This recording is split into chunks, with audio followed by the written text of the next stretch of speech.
이번 성회가 성령 충만한 갈릴리 교회 그랬는데 성령 충만해지셨나요? 아직은 다 충만하게 잘 안 됐죠. 요 집회하는 동안에만 그냥 다 꽉 차면 좋은데 성령의 역사가 우리가 정해놓은 시간 안에 꼭 다 이루어지지 않을 수도 있어요. 그렇지만 계속 은혜가 쌓이도록 여러분이 계속해서 마음의 문을 열고 은혜를 사모하고 간절한 마음으로 기도할 때 이제 임계점에 이르러야 돼요. 임계점이라는 게 있어요. 물이 100도씨가 돼야 물이 끓어요. 80도도 엄청 뜨거운 거고 90도도 뜨거운데 95도도 물이 안 끓어요. 100도가 돼야 끓거든요. 그걸 100도를 그걸 임계점이라고 그래요. 성령님이 임하시는 것도 오순절 마가의 다락방에 그들이 모여서 기도하는 일에 참여했는데 물이 끓질 않았어요. 그러다가 오순절 날이 이르렀을 때 급하고 강한 바람 같은 소리와 함께 그런 소리가 온 집에 가득하더니 갑자기 성령의 충만한 은혜가 그들 가운데 임하였거든요. 그 임계점을 돌파한 거예요. 그러니까 여러분들도 기도하다가 이만큼 기도하고 아예 안 되는가 봐. 그리고 포기하고 또 그만큼 가다가 또 포기하고 그러면은 그 임계점을 뛰어넘지를 못하니까 영적인 어떤 돌파가 이루어지지 않는 거예요. 그래서 기도를 여러분이 평소에 얼마만큼 하는지 그 기도의 시간을 조금 더 늘려서 돌파할 필요가 있어요. 늘 내가 하던 기도만 하면은요 그만큼 기도하면 그만큼 하고 끝나는데 내가 하고 싶은 기도 다 끝나면 그 다음엔 끝나는 거예요. 그런데 그거를 조금 더 길게 하나님 앞에 조금 더 오래 머물잖아요. 그러면 이제 내가 하고 싶은 기도가 아니라 성령님께서 나에게 기도하게끔 하시는 기도로 들어가는 거예요. 그래서 처음에는 내가 기도해야 될 제목이 있어서 기도를 시작했는데 기도하다가 어느 정도 내가 기도할 내용들을 쭉 하고 나면 그 다음에는 주님 내가 오늘 기도할 내용들을 대충 이렇게 다 기도했는데 주님이 나더러 지금 기도하게 하시는 기도 제목이 뭔지 저에게 생각나게 해주세요. 그리고 머물러 있는 거예요. 그러다가 생각나는 찬양이 있으면 찬양도 하고 또 기도 제목을 주시면 기도하고 그러면서 기도 시간을 늘려갈 필요가 있어요. 그러면 이제는 성령님이 이끌어 가시는 기도를 드리는 거예요. 그 임계점을 넘어가지 않으면 늘 기도의 그 높이가 거기에 머물러 있어요. 그래서 임계점을 돌파해라. 터널을 뚫을 때도 저 이스라엘에 가보면은 히스기야 터널이라고 있어요. 그 옛날에 어떻게 그렇게 했는지 하여튼 바위 덩어리가 있는데 이거를 양쪽에서 파 들어가기 시작해가지고 맨 마지막에 그게 탁 뚫려서 히스기야 터널이 있어서 거기 이제 물이 쫙 흘러가게 됐거든요. 근데 여러분 양쪽에서 막 파가는데 이렇게 파면은 아무리 파도 안 만나죠. 이렇게 잘 했는데 그런데 여기까지 와서 더 이상 안 되는가 봐, 안 나오는가 봐. 그냥 끝나버리면 얼마나 아쉬울까요? 조금만 더 하면은 딱 만날 수가 있는 건데 요거를 임계점이라 그러는 거예요. 여러분이 성령 충만한 그런 은혜를 사모할 때도 평소에 하던 것 같이만 하면은 그 정도에서 끝나요. 그거를 조금 더 밀고 나가야 돼. 더 뜨겁게.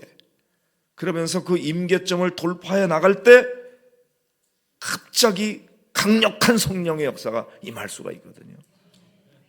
제가 이제 예수돈 전도단에서 DTS 훈련을 받을 때 캐나다에서 오신 고드 와이트라고 하는 그런 목사님이 그 말씀을 이렇게 하시는데 성령의 임재를 사모하는 마음으로 기도를 했는데 근데 모여서 한 2시간 찬양하고 기도하고 아무 일도 일어나지 않았대요.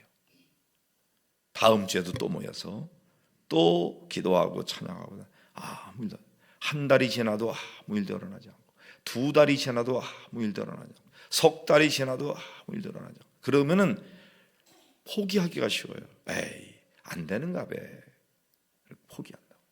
그런데 10개월 동안 계속 했는데 아무런 역사도 일어나지 않았대요. 그것도 기적이잖아요. 야, 어떻게 10개월 동안 그렇게 매주 모여서 기도하는데 아무 일도 일어나지 않을 수가 있는가? 근데 중요한 것은 아무 일도 일어나지 않아도 성령께서 임하시고 역사할 것을 믿는 믿음은 식어지지 않은 거예요. 계속 한 거예요. 그런데 한 10개월이 됐을 때 어느 순간 갑자기 성령의 임재가 그들 가운데 임하면서 뜨거운 성령의 역사를 경험하게 됐다는 거죠. 그래서 저는 얼마 동안의 그 시간과 정성을 기울여서 기도해야 될지 사람마다 조금씩 다르기는 하고, 그렇지만 하나님은 그 기도가 채워지는 시간을 기다리시는 거예요. 그러다가 그것이 채워졌을 때 하나님께서 빵 하고 터뜨리는 역사가 일어나게 된다는 거죠. 그래서 그 사람의 믿음의 정도, 영적인 수준을 보면은 그 사람의 기도하는 것을 보면은 알 수가 있어요. 기도의 고도를 높여가야 돼요. 자꾸만 그 히말라야, 에베레스트, 그건 어마어마하게 높잖아요. 그 높은 산, 그런 거를 점령하려고 그러면은 그냥 평소에 그냥 이런 운동화 신고는 거기 못 가요. 거기에 가기 전에 수많은 훈련을 통해서 하여튼 올라가야 되거든요. 높이 올라갈수록 준비를 많이 해야 돼. 마라톤을 뛸 때도 마찬가지입니다.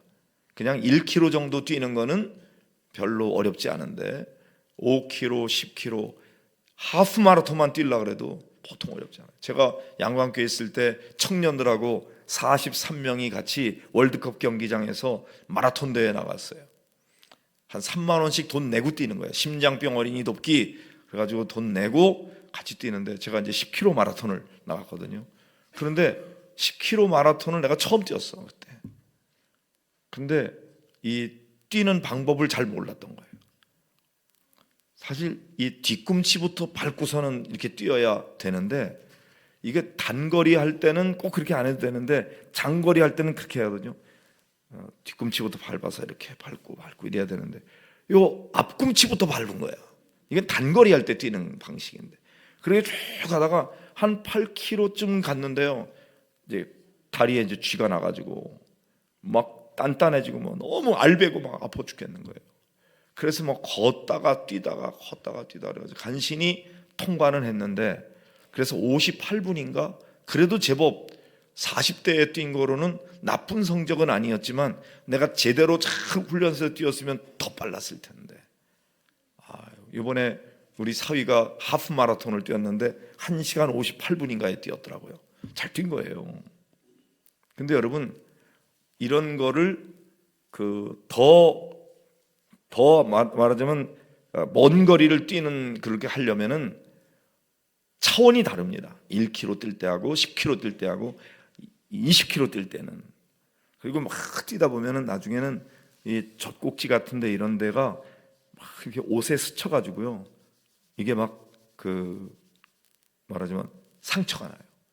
그래서 이런데 테이프 같은 거를 바르고 붙이고, 이런 데도 마찬가지. 이게 계속 스치면서 하다 보면 그렇게 되기 때문에 단거리 할 때는 모르는데 몇 킬로 이상 가면은 그거는 여러 가지 준비해야 될 게 훨씬 더 많아요. 뭐 그런 거는 몰라도 되는데 영적으로도 우리가 더 높은 산을 오르려고 하면은요, 그런 여러 가지 어려운 지루하기도 하고 또 힘들기도 하고 이거를 뛰어넘어야 돼요. 그래서 마스터마인드라고 하는 책을 제가 읽어봤는데, 우리말로는 뭐라고 돼 있더라, 그 번역이 마스터마인드를 달인이라고 번역돼 있어요. 근데 그 책에 보니까 피아노를 치는 사람이든지 뭐 요리를 하는 사람이든지 그 달인의 경지에 오르는 사람들이 있잖아요. 그런데 보통 원리는 마찬가지인 것 같아. 처음에 뭐 배드민턴을 하든지 뭐 피아노를 치든지 처음에 바이엘 치다가 그 다음에 체르니 30 치고 뭐 이렇게 이제 그렇게 쳐나갈 때 처음에는 잘 안 되다가 조금 하게 되면 이제 실력이 쭉쭉쭉 늘거든요. 그래서 어느 정도 실력이 오르잖아요. 그럼 더 이상 실력이 안 올라. 계속 그 상태야. 열심히 하는데도 더 이상 실력이 안 늘고 그 상태에 있어요.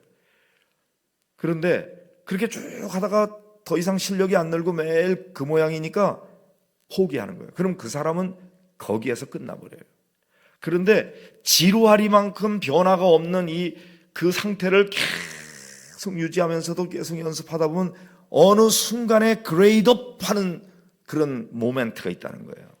그때 달인의 경지에 이르게 되는데, 많은 사람이 쭉 가다가 어느 정도 가다가 거기서 포기하기 때문에 달인에 이르지 못한다는 거죠. 지금 제가 여러 가지 비유를 말씀드렸지만 전하고 싶은 메시지는 하나예요. 이 임계점을 돌파할 때까지 가야지, 그렇게 안 하고 중도에 포기하면 그런 역사가 일어나지 않는다는 거예요.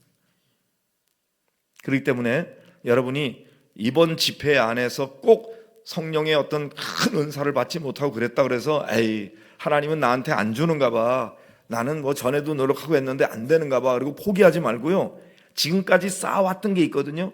거기에서 조금씩 쌓았다 보면은 어느 순간에 올해가 다 가기 전에 임계점을 돌파할 수도 있고 내년 집회에 임계점을 돌파할 수도 있지만, 분명한 것은 하나님은 그런 게 채워질 때까지 기다리십니다. 빨리 그런 체험을 하는 것 자체가 중요한 게 아니라 그런 것을 경험하고 그걸 뛰어넘을 수 있도록 우리가 준비되어 있어야 되는 거예요. 그런 면에서 여러분 낙심하지 말고, 뭐 은사 같은 경우도 마찬가지예요. 나 방언의 은사를 이번에 꼭 받기를 원했는데 막 될 것 같았는데 안 됐어. 그러면 방언의 은사 나는 안 주시는가 봐, 그러지 말고 계속 시도하면서 임계점을 돌파하는 그런 여러분들이 되시길 바랍니다. 자, 그래서 우리가 이제 은사도 중요하고 여러 가지 그 체험도 중요하고 확신 갖는 것도 중요하고, 그런데 정말 중요한 것은 열매입니다. 열매. 구원받은 성도가 구원받은 자답게 살아가는 삶의 열매가 맺어져야 되는 거예요. 말을 아무리 번잡하게 잘해도 그 사람의 삶에 그런 선한 열매들이 맺어져 있지 않으면 그 사람의 믿음을 의심할 필요가 있어요. 그래서 열매를 맺어야 된다. 그래서 성령 충만을 받는 것도 중요하지만 진짜 성령의 충만함을 받고 내가 성령의 은혜 안에 머물러 있으면 그 사람은 열매 맺는 삶을 살아가야 되는데, 로마서를 보면은 로마서 1장부터 11장까지가 어떻게 하면은 구원을 받을 수 있는지, 구원의 도리에 대한 대단히 이론적인 내용들이 쫙 기록되어 있습니다. 그 다음에 12장부터 마지막 16장까지는 이렇게 구원받은 사람이 어떻게 살아가는지에 대한 말씀이 쫙 기록되어 있습니다. 그래서 여기 로마서 12장 1절에 보면은 뭐라고 시작하냐면 그러므로 이렇게 되어 있어요. 그러므로. 그러니까 이렇게 해서 구원받았는데, 그렇게 구원받은 성도는 그러므로 어떻게 살아야 되느냐? 내가 하나님의 모든 자비하심으로 너희를 권하노니 너희 몸을 하나님이 기뻐하시는 거룩한 산 제물로 드리라. 이는 너희가 드릴 영적 예배니라. 이렇게 말씀하고 있습니다. 그러므로 성도 여러분, 여러분이 성령 충만하고 구원받은 성도로서 살아가게 될 때에 중요한 거, 몸을 바쳐야 돼. 몸을 바쳐. 헌신해야 된다는 거죠. 그냥 은혜는 받았는데 은혜 받고 아무런 헌신도 하지 않으면 그러면은 어떻게 돼요? 비대증에 걸려. 비대증. 먹기는 많이 먹었는데 운동을 안 해. 그러면 살만 찌는 거예요. 그게 근육이 돼가지고 내 자신을 더 이렇게 건강을 증진하는 쪽으로 가야 되는데 그렇게 안 될 수가 있다 이거죠. 그래서 너희 몸을 바쳐라. 너희 몸을 하나님이 기뻐하시는 거룩한 산 제물로 드리라. 이것이 너희가 드릴 영적 예배니라. 그렇게 말씀하고 있거든요. 그러므로 성도 여러분, 여러분 모두 몸을 바쳐 헌신하는 삶을 살아가게 되시기 바랍니다. 그럴 때 그것이 하나님께서 기뻐 받으시는 영적 예배가 된다 이거죠. 그러니까 우리가 그냥 기도만 열심히 하고 또 찬송만 열심히 부르고 그래서 영적 예배가 되는 것이 아니라, 그렇게 구원받은 성도가 우리의 몸을 산 제물로, 제물은 사실 죽어서 바치는 거잖아요. 죽여서. 그래서 멱을 따가지고 내장을 다 빼고, 그리고는 그걸 산채로 이제 하나님 앞에 그걸 희생 제물로 바치는 거죠. 불에 태워서 드리는 것, 그거를 이제 화제라고 그러고, 또 속죄 제물도 그렇고, 화목 제물도 그렇고, 다 불에 태워서 드리는 그런 제물, 그거 다 태워지는 거거든요. 그 향기를 바치는 거예요. 그런데 우리 몸을 우리 죽어서 드리면 안 되잖아요. 산채로 드리는 제물이 돼야 되잖아요. 그게 영적인 예배다. 예배 드리는 삶을 바르게 잘 살아야 되는 것입니다. 성령 충만한 자는 하나님 앞에 예배를 잘 드려야 되는데, 예배가 뭐예요? 예배가 하나님께 최고의 가치를 돌려드리는 걸 예배라고 그래요.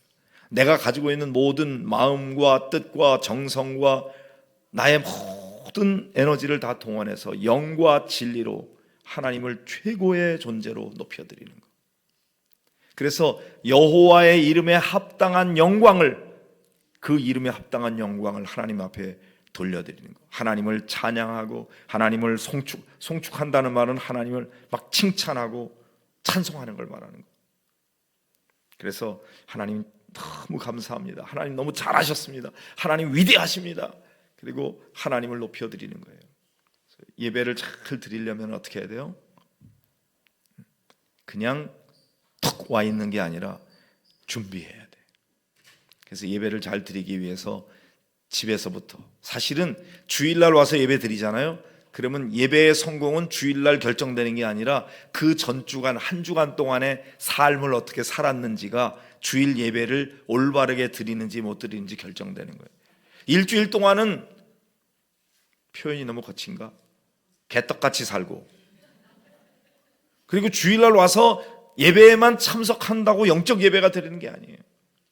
주일날 거룩한 하나님이 기뻐 받으시는 영적 예배를 드리기 위해서 그 전 주간 동안 내가 정말 세상 속에서 빛과 소금의 역할을 감당하며 성령의 열매 맺는 삶을 살며 그렇게 살고, 그리고 맡겨진 사명을 위해서 헌신하며 살다가 주님 앞에 나와서 예배 드릴 때 하나님이 그 예배를 기쁘게 받으시는 거죠. 헌금도 그냥 예배 시간에 와가지고 구격교에서 5만짜리 나냐, 아이고 5천원짜리 들어가, 1,000원짜리, 이렇게 예배를 드려가지고는, 그 예물을 드려가지고는 하나님이 그런 예배를 받으시겠어요? 똑같은 돈이라고 해도 예전엔 정성을 드리라고요, 다리미질을 해가지고 다리미질을 한다고 그래서 돈의 가치가 더 높아지는 건 아닌데, 그 정성이에요. 미리 준비해가지고 봉투에 탁 넣어서 하나님 앞에 감사의 기도 제목을 잘 적고, 그리고 하나님 앞에 드리는 그런 예물이 하나님 기뻐하시는 거고. 제가 처음 목회 나갈 때, 그때 감리사님이 70쯤 되셨어요. 거의 은퇴할 때 다 된 그런 분이 파송을 하는데, 그분이 저한테 그런 얘기 하시더라고요. 당신은 평생 목회하면서 마치 이제 절에 다니고 이러는 사람들이 그렇게 갈 때, 또는 뭐 이렇게 고사 지내고 막 이러려 그럴 때, 그런 사람들이 막 목욕 재개하고, 그리고 깨끗한 그런 몸으로 가서 정성을 들이는 것처럼, 그 목사님은 늘 토요일 날 저녁이 되면은 목욕을 깨끗하게 하고 속옷부터 새 것으로 싹 갈아입고, 그리고 주일을 맞이한다고. 더 잘하려면 밤 12시가 넘어서 목욕을 하고. 그렇게 율법적으로 그럴 건 아닌데, 그래서 제가 처음 목회하고 그럴 때는 제가 처음 1982년도부터 담임 목회를 했거든요. 근데 그때는 최소한도 토요일 날은 주일을 앞두고 목욕탕에 갔어요. 비록 주간 행사지만 목욕탕에 가서 목욕을 깨끗하게 하고 주일을 맞이하는 마음으로 그렇게 하는 거죠. 꼭 그래야만 된다는 것이 아니라 주일을 맞이하기 위해서 준비하는 그 마음이 중요하다는 거죠. 그리고 설교 준비한 것을 계속 리마인드 하면서 또 읽어보고 또 읽어보고 빨간 줄도 치고 파란 줄도 치고 또 거기에다가 또 메모도 하고, 그리고 이 설교 원고를 가지고 하나님 앞에 나가서 하나님, 제가 말씀을 준비했는데 이것이 단순한 인간의 말이 아니라 성령께서 이 말씀 위에 기름 부으셔서 하나님의 말씀으로 들려지도록 역사해 주시옵소서. 이 말씀에 능력이 임하도록 역사해 주시옵소서. 부르르 떨고 두려워하는 마음으로 그렇게 강단에 올라가는 훈련을 하는 거죠. 성도들도 주일을 맞이하기 위해서 토요일 날을 일주일 내내 그렇게 못하면 최소한도 토요일부터 주일 예배는 이미 시작되는 거예요. 그래서 그날 마음으로 준비하고 기도하면서 경건하게 그렇게 해야 돼요. 토요일 날 밤늦게 밤 12시까지 TV에 드라마 보고 뭐 그러다가 주일날 아침에 일어나 뿌시시 해가지고 그렇게 해서 와서 막 시간에 늦게 와가지고 그렇게 예배 드려가지고는 하나님이 기뻐 받으시는 영적인 예배가 될 수가 없어요. 그래서 주일 예배의 성패는 이미 토요일에 결정된다. 그리고 하여튼 부부싸움 할 게 있어도 토요일 날은 싸움하지 마라. 근데 어떤 사람들은 차 타고 오면서 교회 앞에 올 때까지 차 안에서 싸우는 거야. 그리고는 딱 내리면서는 교인들 앞에는 안 싸운 척 인꼬 부부처럼 그냥 할렐루야 샬롬 막 인사하고 막 그러고서는 싸운 줄 아무도 모르지. 그리고 예배 끝나고 난 다음에 딱 집에 가면서 아까 어디까지 했지? 다시 또 시작. 그런 식으로 해가지고는 예배가, 하나님 앞에 예물 드릴 때도 마찬가지. 너희가 하나님 앞에 예물 드리려고 했다가 누군가 불화한 것이 생각나면 예물을 제단 앞에 두고 먼저 가서 화해하고 와서 예물을 드려라. 그래야 하나님이 그 예물을 받으신다 이거죠. 그러니까 싸움할 게 있어도 토요일 날은 서로 화해하고 우리 내일 예배 드려야 되는데 여보 이런 마음으로 우리 하나님 기뻐하시는 예배 드릴 수 있겠어? 우리 화해합시다. 내가 잘못했어. 미안해. 용서해줘. 먼저 용서해달라고 그러는 사람이 큰 사람이에요. 근데 항상 네가 나한테 용서해달라고 미안하다고 그러면 나도 용서할 거야. 근데 먼저 네가 해. 그러지 말고 우리가 예배드리기 위해서 화해하고 그리고 주일날 와서 하나님 앞에 예배드리는 이런 삶의 태도가 하나님을 최고의 존재로 높이는 성령 받은 자의 삶의 태도인 것입니다. 그러니까 미리 와서 기도로 준비하고 그 다음에 찬양하면서 내 온 마음과 정성을 기울여 하나님을 높여드리며 경배하는데, worship이라고 하는 말은 worth, 가치라는 말과 scribe, 돌린다는 말, 가치를 돌려드리다. 하나님께 최고의 가치를 돌려드리는 것, 하나님을 하나님으로 섬겨드리는 거죠. 제가 한번 우리 장로님들하고 하나님을 경험하는 삶이라고 하는 헨리 블랙가비의 책을 가지고 13주 동안 같이 공부한 적이 있어요. 근데 그 중에 예배에 대한 파트가 나오는데 장로님들이 늘 교회에 오셔서 사역을 많이 하고 그러다 보니까 예배에 집중하지 못하고 예배에 오는 성도들을 맞이하고 그분들을 예배 드리도록 돕고 이것저것 하다 보니까 정신없이 그러고서는 예배에 와서 탁 앉아서 예배 드리고 또 나가서 끝난 다음에 막 안내하고 막 이렇게 하다 보니까 예배를 제대로 못 드리는 거예요. 그래서 그렇게 하지 말고 이번 주에는 미리 제가 말씀드린 것처럼 이렇게 토요일을 이렇게 보내고 주일날 30분 전에 미리 와가지고 기도로 준비하고 기도하다가 그리고 이제 말씀을 듣고 예배 드릴 때 찬송할 때도 하나님 마음에 감동을 주시면 손을 들고 찬송하기도 하고 때로는 일어나서 기도하기도 하고 하나님이 마음 주시는 대로 여러분이 적극적으로 반응하고 표현해라. 그리고 말씀을 들을 때 집중하고 또 장로님들이 은혜가 되고 정말 그렇습니다. 맞습니다. 옳습니다. 그렇게 되기를 원합니다. 그럴 줄로 믿습니다. 그럴 때 뭐라 그래요? 아멘 하잖아요. 그러니까 아멘, 아멘 이렇게 반응하면서 적극적으로 예배를 드려라. 그리고 그렇게 예배 드리고 난 다음에 그 느낌이 어땠는지를 써가지고 발표해라 그랬어요. 근데 놀랍게도 장로님들이 목사님, 예배는 이렇게 드렸어야 되는데 그동안 우리가 사역한다고 예배에 집중하지 못하고 예배를 엉터리로 드린 것 같아요. 정말 이렇게 예배를 드리니까 진짜 예배 드린 것 같았어요. 그런 말씀을 하시더라고요. 특별히 사역하는 사람들 그런 거 조심해야 돼요. 그래서 그렇게 하나님 앞에 예배를 드려야 된다. 예배를 잘 드리는 여러분들이 되시기 바랍니다. 그 다음에 이 세대를 본받지 말아라. 세상 풍조에 따라 살지 말아라. 이 세상 다 그렇게 돌아간다고 성도들도 그렇게 살면 안 돼. 우리의 삶의 기준은 성경 말씀이어야지 세태를 따라서 세상이 다 그러니까 우리도 그렇게 해서는 안 된다. 그래서 이 세대를 본받지 말고 중요한 건 뭐예요? 오직 마음을 새롭게 함으로 변화를 받으라. 이 변화라고 하는 것이 매우 중요한 말이에요. transformation. 그러니까 change 하는 게 아니고요.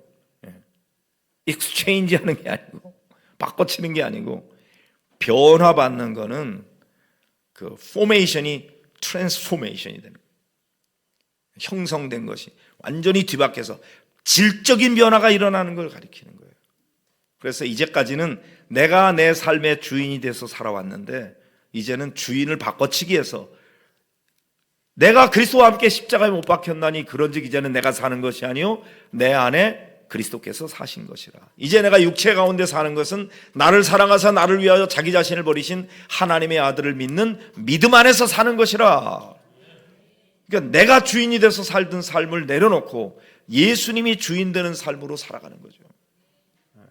그게 어떻게 보면 굉장히 중요한 변화예요. 인생의 주인, 내 인생은 나의 거 아니고 예수님이 내 인생의 주인이라고 고백하고 그분이 내 인생을 이끌어 가시도록. 그래서 자동차 운전할 때 운전대를 내가 잡고 그리고 예수님을 태웠는데 저 트렁크에 태워놓은 사람들이 있어요. 예수님이 거기 탔는지 안 탔는지 관심도 없어. 그러다가 아유 트렁크에 예수님이 계셨지. 어떤 경우는 뒷자리에 앉아요. 그래서 뒷자리에 앉아서 있고 예수님 별로 얘기도 안 하고 그러다가 가끔씩 그냥 백 밀어보듯이 잠깐 예수님 물어봐. 그런 사람이 있어요. 어떤 사람은 예수님은 옆자리에 앉았어. 그래서 예수님하고 대화 나누면서 예수님 오른쪽으로 갈까요? 왼쪽으로 갈까요? 속도가 이 정도면 조금 빨리 갈까요? 천천히 갈까요? 물어보고 예수님이 좀 빨리 가라. 오른쪽으로 가. 왼쪽으로 가. 예수님이 가라는 대로 내가 운전하는 경우가 있죠. 이렇게만 해도 잘하는 거예요. 근데 가장 잘하는 건 뭐냐면요, 예수님한테 운전대를 맡기는 거예요. 예수님이 운전대를 잡고 가시고 나는 옆에서 예수님한테 예수님 고마워요. 참 수고 많으시죠. 피곤하세요? 제가 노래 불러드릴까요? 예수님이 즐겁게 해드리고 그리고 나는 때때로 너무 가을이 아름다워요. 단풍도 벌써 이렇게 졌네. 참 좋다. 즐기면서 살아야 되는데 그런데 아예 예수님을 내 차에 태우지 않은 사람도 있고 어떤 사람은 트렁크에 태워놓고 뒷자리에 옆자리에. 근데 우리가 성령 충만하게 되면 내 인생의 주인이 내가 아니라 예수님이 돼서 이제는 주님이 이끌어 가시는 인생이 되는 거죠. 그래서 그분에게 이 운전대를 맡기는 거예요. 그런데 믿음이 부족하면 예수님께 운전대를 맡기면 예수님이 내 인생을 막 함부로 이 차를 함부로 몰고 가실까 봐, 내가 원하지도 않는 곳으로 데리고 갈까 봐 겁이 나서 못 맡기는 거예요.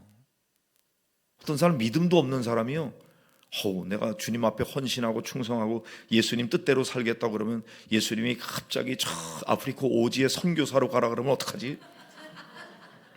걱정을 붙들어 매요. 믿음이 그거밖에 안 되는데 예수님이 그렇게 가라고 하겠어요? 예수님이 우리를 너무너무 잘 아신다고, 우리의 믿음의 정도를 아시고 우리가 감당할 만한 걸 주시지, 나는 준비도 안 됐는데 가게 하나요? 만약에 그렇게 가게 한다면 내가 준비가 돼 있기 때문에 가라 그러는 거예요. 그리고 가게 하면 감당할 수 있는 능력도 주시고 필요한 자원도 주시고 주님께서 다 보살펴 주고 걱정을 하지 말아야지. 그런데 주님 앞에 헌신하겠다고 결단을 못하는 이유가 뭐냐면 주님 앞에 운전대를 내드리면 주님이 막 아무데나 그냥 내 인생을 막 엉망진창으로 만들어 버릴까 봐 겁이 나가지고 못 맡겨. 근데 여러분 걱정하지 마세요. 내가 나를 사랑하는 것보다 예수님이 나를 더 사랑한다는 걸 아셔야 돼요. 저는 언젠가 그런 표현을 본 게 있어요. 하나님이 나를 사랑하시는데 얼마나 사랑하시냐? 마치 세상에 사랑할 사람이 나 하나밖에 없는 것처럼 그렇게 하나님은 나를 지독하게 끔찍하게 사랑하신다. 와, 그 말이 얼마나 좋은지 한번 따라해 보세요. 하나님은 나를 사랑하십니다. 세상에 사랑할 사람이 나 하나밖에 없는 것처럼 그렇게 나를 사랑하십니다. 지독하게 사랑하십니다. 끔찍하게 사랑하십니다. 얼마나 감사해요. 우리를 너무너무 잘 아세요. 그래서 우리가 얼마만큼의 짐을 질 수 있는지 아시고 그거를 맡겨주시니까 주님 말씀하시면 순종하면 되는 거예요. 그래서 여러분들이 마음을 새롭게 함으로 변화를 받아야 되고, 그래서 내 인생의 주인이 예수님이 되고 그분이 이끌어 가시는 대로 내가 순종하는 게 중요합니다. 순종이.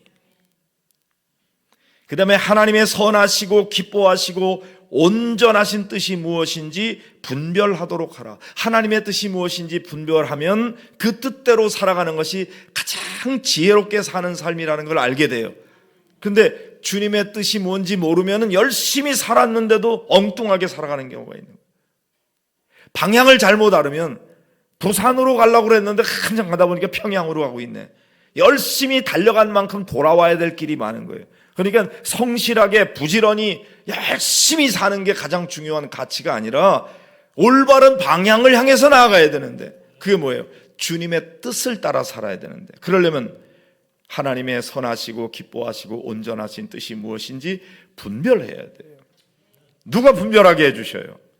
성령님이 그렇게 하시는 거예요. 성령님이 우리에게 어떻게 살아야 되는지 가르쳐 주시는 거예요. 그래서 성령 충만하게 되면은 이제 열매가 맺어지는데, 무슨 열매가 맺어져요? 성령의 열매가 맺어져. 성령의 열매는 뭐예요?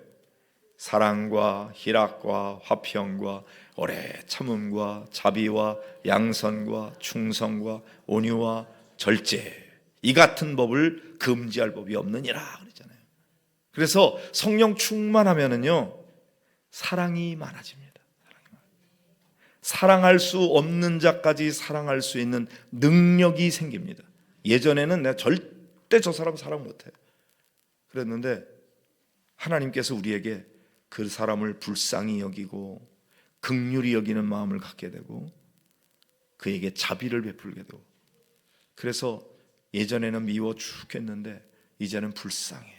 아유, 하나님도 모르고 저 사람이 저래서 자꾸 나를 괴롭히는데 하나님께서 우리의 마음에 그를 사랑하고자 하는 마음을 주셔야 사랑할 수 있지, 내가 자연인으로서는 못해요. 그런데 성령 충만하면요 예전에 못하던 사랑을 사랑할 수 있게 돼요. 사랑은 어떻게 하는 거예요? 그냥 좋아하는 거예요? 사랑은 조금 추상적인 단어잖아. 사랑을 조금 더 구체적으로 보면요, 사랑은요 이해하는 거예요. 입장 바꿔놓고 생각해 볼 줄 아는 거예요. 역지사지. 아, 그래서 그랬구나. 그 사람이 알고 보니까 그 사람 어릴 때 상처가 참 많았구나. 그래서 그 사람이 그렇게 집착이 강하구나. 아유, 그렇게 상처받고 자라서 저 사람이 그 삐뚤어지고 가시가 돋친 걸, 그걸 내가 몰랐네. 그 사람을 이해하는 거. 이해하려면 어떻게 해야 돼요? understand 해야 돼요. 아래에 서야 이해가 되지 upper stand 하면 이해가 안 돼. 위에서 내려다보면 이해가 안 돼. 아래에서 해야 돼. 그 사람이 이해가 돼. 입장 바꿔놓고 생각하는 거예요. 이해가 돼. 남녀가 서로 자꾸만 부딪히는 이유는요, 오해하기 때문에 그래요. 그래서 서로를 이해하기 위하여 그런 책이 있어요. 저는 우리 교회 결혼하는 신랑 신부가 오면은 꼭 그 책을 선물합니다. 화성에서 온 남자, 금성에서 온 여자, 그런 책도 있는데 이 책은 너무 잔소리가 많아. 똑같은 얘기를 그 서로를 이해하기 위하여 폴 투르니에라고 하는 그런 의사가 쓴 책인데, 아주 짧으면서도 남녀가 어떻게 차이가 나는지를 알게 되고 그걸 이해하도록 그렇게 해요. 사랑한다는 것은 서로 이해하는 거예요. 사랑한다는 것은 관심 가져주는 거예요. 얼굴 모습을 딱 봤을 때 어디 아파? 뭐 근심이 있어? 왜 그래? 얼굴색이 다른데? 관심이 있을 때 알게 돼요. 사랑하는 마음이 있으면 관심을 갖게 됩니다. 여자가 머리가 길다가 머리를 탁 자르고 막 파마를 하고 왔는데도 관심도 없어. 뭘 바뀌었는지 알지도 못해. 그건 사랑이 식은 거예요. 관심이 있는 것은 사랑이 있는 거예요. 그래서 사랑한다는 것은 이해하는 것이고 관심 갖는 것이고, 또 성령의 열매 가운데 하나지만 오래 참는 거예요. 사랑하기 때문에 하고 싶은 말도 참아야 되는 이 말이 얼마나 많은지 몰라요. 여러분, 부모가 자식한테 하고 싶은 말 많이 있어요. 그래도 자꾸 얘기하면 잔소리가 되니까 하고 싶어도 참는 말이 많이 있어요. 자녀들도 그렇겠지. 부부 사이도 마찬가지입니다. 하고 싶은 말 다 하고 살면 못 삽니다. 사랑하기 때문에 참는 거예요. 하고 싶은 말도. 응? 오래 참는 게 사랑이에요. 사랑은 오래 참고, 사랑은 온유하며, 사랑은 투기하지 아니하며, 자랑하지 아니하며 쭉 나오잖아요. 그래서 사랑은 이해하고 관심 갖고, 그리고 오래 참고, 그리고 사랑은 희생하는 거예요. 그 사람에게 내가 요구하는 것이 아니라 베풀어 주는 거고, 나누어 주는 거고, 섬기는 거예요. 그게 사랑이야. 그래서 내가 사랑하는 사람이 행복해하는 모습을 보면서 그것을 나의 행복으로 여기는 거, 그게 사랑이야. 그런데 사랑이 자기중심적이 되면은, 야, 남들은 이렇게 해주는데 너 이렇게 안 해주냐? 너 이렇게 해줘 자꾸 요구해. 그건 이기적인 사랑이에요. 주님께서 우리에게 베풀어 주신 사랑, 십자가의 사랑, 그 최고의 사랑이잖아요. 그건 목숨까지 내어주시는 사랑이에요. 그래서 내가 사랑하는 사람을 위해서 나의 가장 소중한 것도 내어줄 수 있을 때 사랑인 것이죠. 그래서 성령 충만하게 되면 이전보다 더 사랑을 많이 하게 돼요. 사랑을 하면 어떻게 돼요? 예뻐져요. 사랑을 왜 예뻐질까요? 사랑하면은 마음에 기쁨이 있어. 그리고 표정이 밝아져. 그러니까 성형외과에 가서 막 찢고 막 이렇게 안 해도 표정이 밝아지고 예뻐지고, 화장빨도 잘 받고, 그렇잖아요. 피곤하고 마음에 막 불안하고 막 짜증나고 이러면 화장빨도 안 받잖아. 자꾸 뜨잖아. 덜 뜨잖아. 근데 사랑하면 예뻐지니까 벌써 사랑하는 사람이 애인이 생기면 금방 알아봐. 사람들이 너 요즘에 왜 이렇게 얼굴이 밝아졌냐? 너 좋아하는 사람 생겼어? 금방 알죠. 그래서 사랑하면 행복해지는 거예요. 예뻐지는 거고. 하나님은 그렇게 살기를 원하시는 거예요. 성령님이 우리 안에 오셔서 충만하게 임하시면 내 안에 말로 다할 수 없는 사랑과 기쁨, 희락이라 했잖아요. 희락, 그 joyfulness, 기쁨이 막 있는데 이게 샘이 솟듯이 자꾸만 솟아나는 거예요. 이유를 알 수 없어요. 그냥 좋아. 희죽희죽 웃어. 기쁨이 있어. 그래서 억지로라도 웃으라 그래요. 그래서 웃음 치료라는 게 있잖아요. 우리가 막 억지로 웃으면 우리 뇌는 그게 억지로 웃는 건지 진짜 좋아서 웃는 건지 구분을 못 한대. 그리고 엔돌핀이 막 나온대요. 그래서 억지로라도 웃어라 이거예요. 웃고 또 웃어라 이거예요. 그래서 제가 한번 새벽 기도 때 한번 웃어볼까요? 그러고서는 그냥 막 소리 안 내고 웃으면 더 웃겨. 그래서 사람들의 얼굴 표정이 확 밝아지면요, 성령이 임하시면 그렇게 확 밝아지는데, 그렇지 않으면은요 다 얼굴이 굳어가지고, 더구나 우리 교회 이제 매월 조찬기도회, 남선교회 조찬기도회거든요. 남자들이 다 까만색 양복 같은 거 쫙 입고 남자들만 쫙 앉아서 새벽에 그것도 다 앉아 있잖아요. 기운이 쫙 가라앉아 있습니다. 그냥 평소에도 그런데 거기 딱 가서 딱 서면은 주눅이 딱 들어가지고 뭐 말씀을 뭘 전해야 될지 잘 모르겠어. 근데 여성들은 남자들보다 훨씬 더 잘 웃거든요. 그래서 여성들이 같이 끼어 있어야 분위기가 화기애애한데 남자들만 쫙 있으면은 영이 다른 것 같아. 그래서 사랑하고 사랑과 희락과 기쁨이 막, 그 다음에 화평, 평화는 이미 말씀드렸죠. 내가 너에게 평화를 주노라. 곧 나의 평안을 너에게 주노라. 내가 주는 평안은 세상이 주는 것과 같지 않냐. 세상이 알 수도 없고 세상이 줄 수도 없는 평화, 그거는 주님께서 우리 안에 임하셔서 우리에게 주시는 샬롬이에요. 샬롬. 그건 충만한 은혜인 거예요. 샬롬을 뭐로 표현하냐면, 풍선 있잖아요. 풍선이 바람을 넣어가지고 빵빵해서 풍선에 바람을 조금만 더 넣어도 빵 터지기 직전까지 충만한 상태, 그거를 샬롬이라고 한다. 부족함이 없는 거예요. 충만한 만족한 거예요.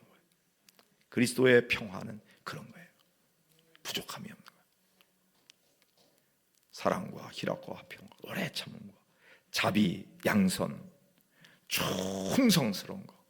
성령 충만하면요, 누가 보든 안 보든 맡겨진 일을 열심히 하는 거예요. 그런데 성령 충만하지 않고 봉사를 하잖아요. 그러면 입이 대빨라워가지고 투대면서 예배 다 끝나고 딴 사람들 다 집에 갔는데 나 혼자만 왜 남아가지고 설거지하고 말이야, 승질 나가지고. 그리고 목사님이 좀 와서 수고한다고 막 이렇게 칭찬해 주면은 고래도 춤춘다 그랬는데 목사님도 아는 척도 안 해주고 말이야. 교회, 이 교회 나밖에 없나. 그래서 에이씨 다 때리쳐, 나도 그냥 갈래. 성령 충만하지 않으면요 자꾸만 칭찬이 그리워서 해. 칭찬이 그리워서 하잖아요. 그러면 칭찬을 해줄 때만 하게 돼.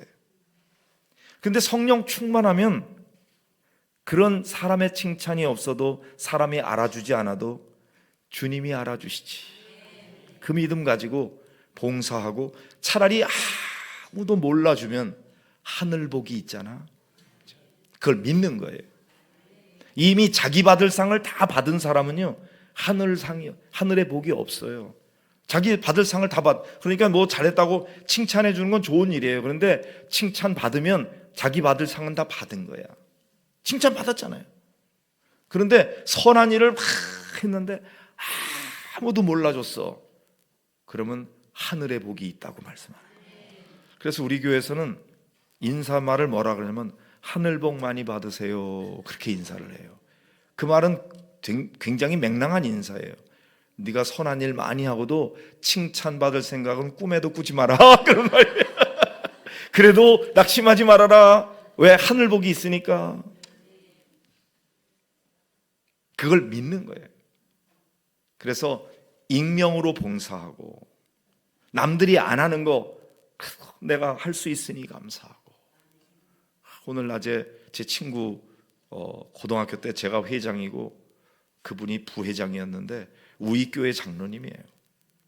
곽순자 장로라고, 저하고 친구인데 뭔 얘기 하려고 하다가 이 얘기가 나왔나. 하여튼 그 봉사를 하는 거를 아주 아무도 모르게 그렇게 익명으로 봉사하는 일들을 많이 하는 거예요. 그러면서도 기뻐할 줄 아는 거예요. 그 다음에 이제 온유가 있잖아요. 온유라는 말은요 별로 인기가 없어요. 현대인에게는. 뭐가 인기가 있어요? 파워풀한 거, 다이내믹한 거, 그런 거지. 온유 그러면 왠지 매가리가 없어가지고 매일 얻어 터지고 당하고도 뭐 말 한마디도 못하고 그냥 기가 죽어가지고 늘 이러고 있는 이런 걸 온유라고 생각해요. 근데 그거는 완전히 온유에 대한 오해예요. 온유는 뭐냐면요, 힘이 넘치는데 마치 고삐 빠진 망아지, 아무도 통제가 안 돼. 막 들고 뛰는데 뭐 힘이 얼마나 좋은지 몰라. 그런데 이게 잘 훈련돼 가지고 길들여진 상태, 그게 온유예요. 온유. 여러분 태권도 하는데 우리 손자도 태권도 막 하고 그냥 뭐 아유 잘하더라고. 쫙 일자로 뭐 발차기 하고 지난번에도 승단 시험 보고 막 그랬는데, 요게요 아무 데서나 발차기를 해. 지가 뭐 잘한다 그러니까 깝죽대. 그 태권도 좀 한다고 그러면요, 누가 제일 잘하는 척 깝죽대냐면은 파란 띠 딴 애들, 빨간 띠 딴 애들, 그런 애들이 잘난 척해요. 진짜 실력 있는 유단자는요, 그 사람이 그렇게 실력이 있는지도 잘 몰라. 제가 양광교에 있을 때 국기원 원장 하신 분이 있어요. 네? 태권도 9단이야. 그리고 국기원 원장까지 하지. 근데 그분 발차기 하는 거 한 번도 못 봤어. 늘 양복 입고 탁 신사인데 새벽기도 탁 나와서 기도하시고 그러는데, 그분이 택시를 탔다가 택시 강도 같은 사람을 만났을 때 한 방에 그냥 딱 날려버리는 거예요. 한 방에. 태권도 9단이. 그런데 평소에는 힘을 드러내지 않아요. 그게 온유예요. 실력이 있는데, 그런데 그걸 잘 통제가, 셀프 컨트롤이 돼서 잘 온유한 상태를 유지하는 거예요. 힘이 없어서 매가리가 없는 게 아니고 잘 통제돼서 그거를 관리할 줄 아는 게 온유예요. 절제는 뭐 셀프 컨트롤이니까. 어쨌든 자, 이런 성령 충만한 자가 맺는 열매들이 있는데, 이거는 자연스럽게 성령 충만한 가운데 우리 삶 속에서 맺어지는 열매들인 것이죠. 그래서 하여튼 여러분이 성령 충만하시고, 그 다음에 여러분의 몸을 하나님이 기뻐하시는 거룩한 산제물로 드리고, 이 세대를 본받지 않고 마음을 변화를 받아서 하나님의 기뻐하시고 온전하신 뜻이 무엇인지를 분별하게 되시기를 바랍니다. 그 다음에 부지런하여 게으르지 말고 열심을 품고 주를 섬기라고 그랬는데, 그런 것도 그렇고, 이게 사실 로마서 12장 뒷부분에 나오면 박해하는 자를 위해 축복하고 저주하지 말고 즐거워하는 자와 함께 즐거워하고 우는 자와 함께 울고 서로 마음을 같이하여 높은 데 마음을 두지 말고 도리어 낮은 데 처하고 스스로 지혜로운 체 안 하고 아무에게나 악으로 악을 갚지 말고 모든 사람에게 선한 일을 도모하고 할 수 있거든 모든 사람과 더불어 화목하고 원수 갚는 건 하나님 앞에 맡기고 원수가 줄이거든 먹이고 목마르거든 마시게 하고 악에게 지지 말고 손으로 악을 이기는 거. 요 로마서 12장 14절부터 21절에 나오는 요 말씀이 성령 충만한 자의 삶이에요. 내가 할 수 있는 게 아니에요. 근데 함께 울어줄 줄 알고 함께 기뻐할 줄 알고, 그리고 섬길 줄 알고 화목하게 살고 선으로 악을 이기는 삶. 어디서 이런 훈련을 받게 될까요? 저는 속회가 이래야 된다고 봐요. 속회 안에서 서로 이런 훈련을 하는 거예요. 가까이 있는 사람들하고 내가 미워 죽겠는데 그를 사랑할 수 있는 훈련을 하는 거예요. 속회는 아주 끼리끼리 잘 맞는 사람끼리만 하는 게 아니에요. 안 맞는 사람도 거기서 섬겨주고 내 모난 부분이 깎이고 그 사람의 아픔과 상처를 내가 보듬어주면서 내가 인내하면서 품어주고, 그래서 내 인격이 성숙해져 가는 거예요. 좀 미완성된 사람하고 만나서 함께 그를 품어주면서 내가 완성돼 가는 거예요. 그런데 그러려면 힘들지. 나의 희생이 필요하니까. 그러나 그렇게 해서 속회가 정말 예수님의 제자를 만들어내는 그런 소그룹 공동체가 돼야 되는 거예요. 그러니까 여러분, 속회에서 마음에 안 든다 그래서 에이 딴 속회, 또 거기 마음에 안 든다고 또 그러면 매년 돌아다녀야 돼. 맞는 사람 하나도 없어. 왜? 내가 완전하지 않은데. 그래서 함께 그렇게 해가야 되는, 이거를 잘 훈련해 나가는 비결이 뭐냐? 성령 충만해야 된다는 겁니다. 여러분 모두 그런 분들이 되시기를 주의 이름으로 축원합니다.